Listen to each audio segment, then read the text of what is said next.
What's going on, kinfolk? Welcome back to my channel. In today's video, I wanted to talk about something that I feel a lot of people don't take seriously or simply just don't realize that they're either a victim of or the perpetrator of, and that is emotional abuse. The definition of emotional abuse is any behavior that isn't physical, which may include verbal aggression, intimidation, manipulation, and humiliation, which most often unfolds as a pattern of behavior over time that aims to diminish another person's sense of identity, dignity, and self-worth, and which often results in anxiety and or depression in the victim. When some people hear the term emotional abuse, it seems as if they kind of laugh it off or don't take it seriously because they, usually the perpetrator, believe that they are not responsible for another person's emotions. They feel that if you don't like the way I'm treating you, then you shouldn't put up with it. Which is definitely true on one hand. However, when you're the victim, who is deeply invested into the relationship with someone who exhibits mentally abusive behavior, typically the victim doesn't even realize immediately that they're even being abused. Those of you who have never been in this situation may not understand how one could not even realize they're being emotionally abused. But typically, when the victim tries to stand up for him or herself, the abuser is usually really good at making the victim feel as if they're tripping or crazy or being over-emotional or drama. Most people susceptible to mental abuse would be people who are super soft-hearted, codependent, or empaths. People like myself. I have a super soft heart. I was, but am no longer, hallelujah, very codependent, and I'm definitely an empath. It's also most common that someone susceptible to emotional abuse is someone who doesn't truly know their worth. They may know that they deserve the best, but they don't believe it to their core. There is a part of them that has to feel even just the slightest bit inferior to the person they're with, or the abuser so charming and so great in so many ways that the victim is subtly convinced that they're overreacting. If you don't know what an empath is, it is someone who is highly aware of the emotions of those around them. They're highly sensitive people who have a keen ability to sense what people around them are thinking and feeling, and they experience a great deal of empathy, often to the point of taking on the pain of others at their own expense. Empaths like to help people, and they're really good at taking responsibility for their actions. It's easy for an empath to apologize when they've hurt someone, and they try to see the best in people and believe that other people, especially relationship prospects, are good people and fair people too, especially in my personal experience, when they claim to be a man of God. Now, this becomes a problem when us empaths run into people with goals or motives or patterns of behavior that are unlike us. Not every mental abuser is a narcissist or a sociopath,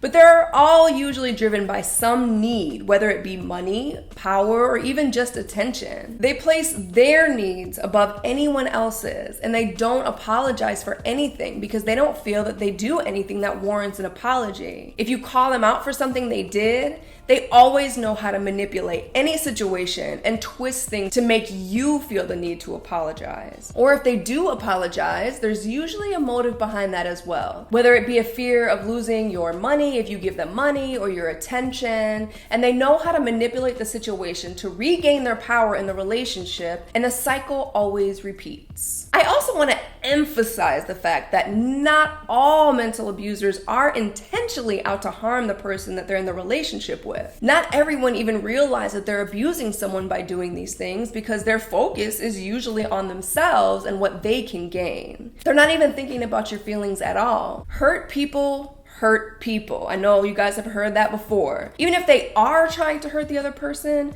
this is only a manifestation of their own hurt and abuse. These are learned behaviors. No doubt that someone who is an abuser of any kind could hurt someone in any way unless they themselves have been hurt in that same way. There is always a root to everyone's behavior, good or bad, and we all do what we do for a reason. The only way to break the cycle is to become self-aware. If you feel like you might have been emotionally abused or are being emotionally abused, then you need to know what that looks like so you can remove yourself from the situation. If you are the abuser, then you need to become aware of your actions so that you can know in what ways you need to adjust your behavior in order to experience healthy relationships and stop causing emotional damage to others. But if you don't know, then you can't change. Now, if this sounds like a situation that you may be in or have been in, then stay tuned. I'm gonna give you 8 ways to know whether or not you've been in or are in a mentally abusive relationship. And this doesn't have to be a romantic relationship either. This could be an emotionally abusive friendship or a family relationship, co-worker relationship, any type of relationship. But it's important to understand whether or not you are in fact being emotionally abused, because most times we get so deep in the abusive relationship that we feel as if we are the ones causing the issues or being oversensitive because we're being manipulated by the abuser into believing that. You can't conquer what you don't confront, and you can't confront what you don't identify. That's one of my favorite quotes. I heard it first from Paula White. Now, I myself have been in my share of emotionally abusive relationships in my past, and I want to help anyone who needs help to identify whether or not they're being abused. And I'll use my own experiences as examples of these things. So if you feel like this may be you, then keep on watching.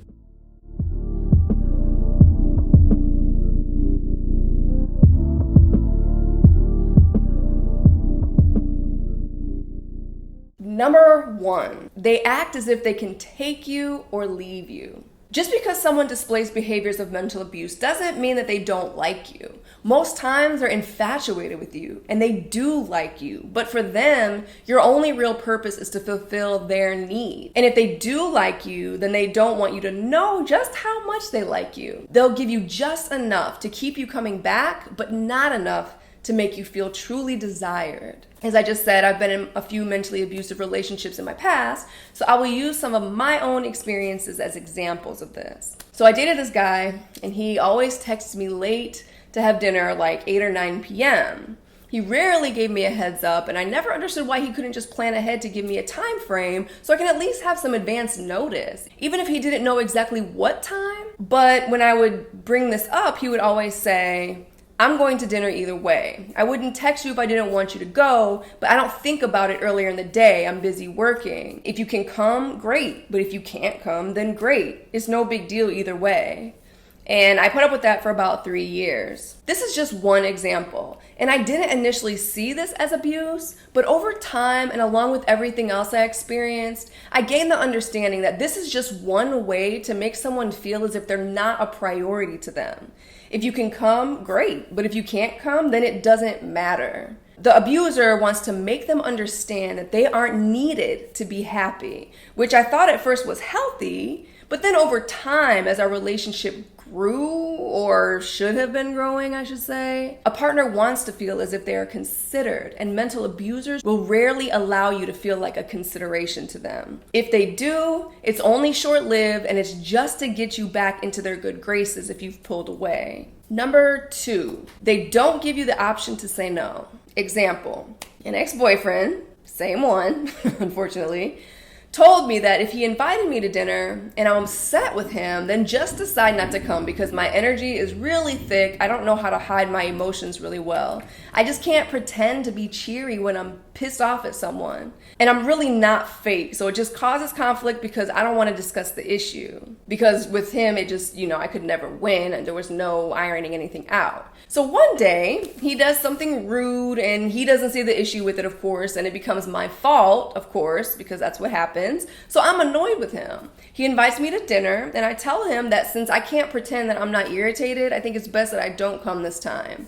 Well, he got upset that I declined his invitation, and as a result of that, he ignored me for like a week because he's mad that I said no, even though he told me to stay home when I'm irritated with him. And this was just how it was with him. Someone who is a mental abuser does not take being told no well at all. If you don't do what they want you to do or respond how they want you to respond, then it's an issue. And if you stand up for yourself and say no, then they respond by getting angry. Number 3, the silent treatment. Someone who's a mental abuser loves the silent treatment. This is their way of punishing you for doing something wrong. Knowing that you're codependent and or a soft-hearted person, they understand that ignoring you is going to eat you up inside. If they want something from you, or you don't follow the advice they give you, or if you stood up for yourself and demanded respect, then oftentimes they'll give you the silent treatment as a way of getting back at you,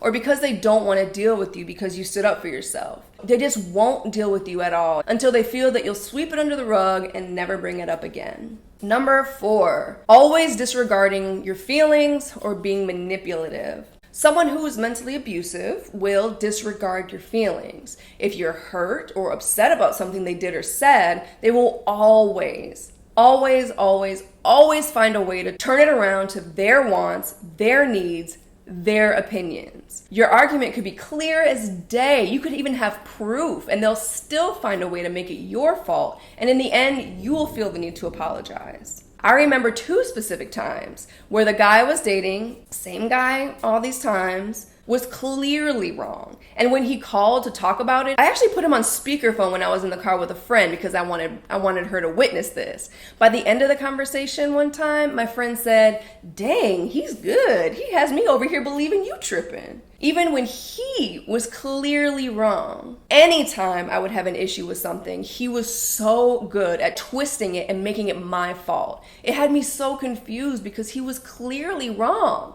But after the conversation, I had to stop and regroup because I didn't understand why I felt like there was something wrong with me now. One time I even recorded a conversation because I had to play it back to myself to make sure I wasn't tripping. Because that's what happens. You feel like you're tripping.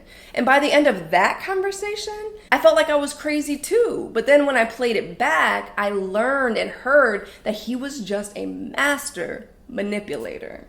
Number 5, they completely ignore you sometimes when you're speaking. If you've ever been at dinner, on the phone, or just having a conversation with someone and they completely ignore you when you're speaking, this is mental abuse. Now, it's normal to zone out once in a while when talking to someone, but when this is done regularly, or the person you're talking to has a habit of just not responding at all after you say something, this is not okay. This is often recognized as emotional abuse and is not always done on purpose, but when it happens regularly, it shows that they don't value or respect what you have to say. And this is someone who is not looking for a mutual relationship. Someone who values you will take the time to hear what you're saying. They wouldn't want you to feel as if you're being ignored, so they'll engage in the conversation. Same guy I dated who used to always talk to me about everything. I mean, he talked to me about everything that was going on with him, but once I started to talk, he would start looking at his phone.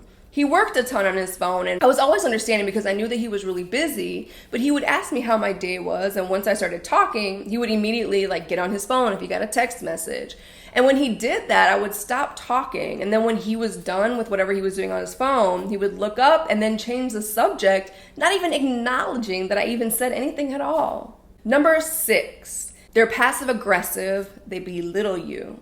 Another sign that the person you're in a relationship with is mentally abusive is if they are extremely passive aggressive and make you feel less than. It's one thing to have a passive aggressive personality in a teasing way when you have that type of teasing and bantering in a loving way relationship with someone. But when the person you're in a relationship with always has ways of always throwing little jabs at you, not always full-blown insults, which is an obvious abusive behavior, but little digs that are hurtful. And then they walk away from it. If you confront them about it, then they respond by saying, "I was teasing." But they do it all the time and then tell you you're being too sensitive if you say anything about it. This is mentally abusive behavior, and this can result in you feeling as if you aren't good enough or that you're less than. Number 7, they talk at you, not with you.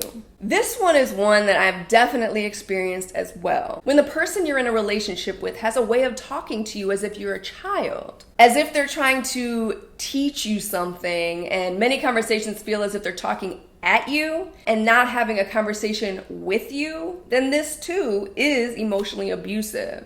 Same guy used to do this. He would bring up a topic and I would want to contribute to the conversation, but never got the chance because he would always preach to me and talk to me as if he were talking to his daughter. He wouldn't ask my opinion, but he would almost quiz me as if he was trying to make sure I was retaining the information he was giving me. It was really weird. It made me feel as if he thought I wasn't intelligent and often made me question my own intelligence. With others, I've never felt unintelligent. I spoke well and contributed greatly to the conversation, but with him, I always felt like I shrunk because of how he spoke at me. Number 8, they break up with you often. This is one that I still am recovering from and that I've carried into many relationships even currently. When you get into an argument or you say something that makes the person you're with upset and they break up with you, then later they call you and apologize, and they do this repeatedly. It creates fear in the person who's being abused, and it's often a way of controlling someone. If they can make you feel like you'll lose them if you make them upset, then you'll try harder to be as perfect as possible so you don't make them upset. This is incredibly manipulative, and it causes extreme abandonment issues in the person being manipulated. I dated someone when I was really young, like 20 years old, and he used to do this all the time. One time, specifically, he broke up with me because I gave my tithes to the church I attended. He felt that I should give it to a different type of organization that he suggested, and because I didn't listen, he broke up with me. Soon after, he called and apologized, and he would do this repeatedly for the dumbest reasons. When someone does this is their way of trying to control you. If you don't know your worth like I didn't at the time, then you'll keep taking them back and this abuse will not stop. Now, these are just a few ways to tell whether you're in an emotionally abusive relationship. There are plenty of other behaviors of someone who's emotionally abusive, but the ones I listed are pretty common. I just want to encourage anyone who is in a situation like this currently. I pray that the Lord show you your worth, because it doesn't matter how great this person is in other ways. Emotional abuse is serious and it causes extreme emotional damage. There are men out there who will treat you well and value you. So I really want to encourage you to get out of this relationship. I promise you will find someone amazing. And anyone who has been emotionally abused, I want to encourage you to do the healing work. This type of abuse, like I said, does cause extreme emotional damage. And if it's not dealt with and you don't heal from it first, then you will carry that damage into your next relationship. Even the slightest bit of damage could cause harm in your new relationship, and I'm saying all of this from my own experience. It is so important to be healed of these things before entering into a new relationship, if you truly want a healthy one. I can't stress that enough. I really pray that this video helps someone. If you found this video helpful, please give it a thumbs up and share it with any and everyone that you feel could benefit from it. Thank you so much for watching. Don't forget to subscribe and hit that notification button to be updated when the next video posts. And I'll see you guys in the next video. Bye, guys.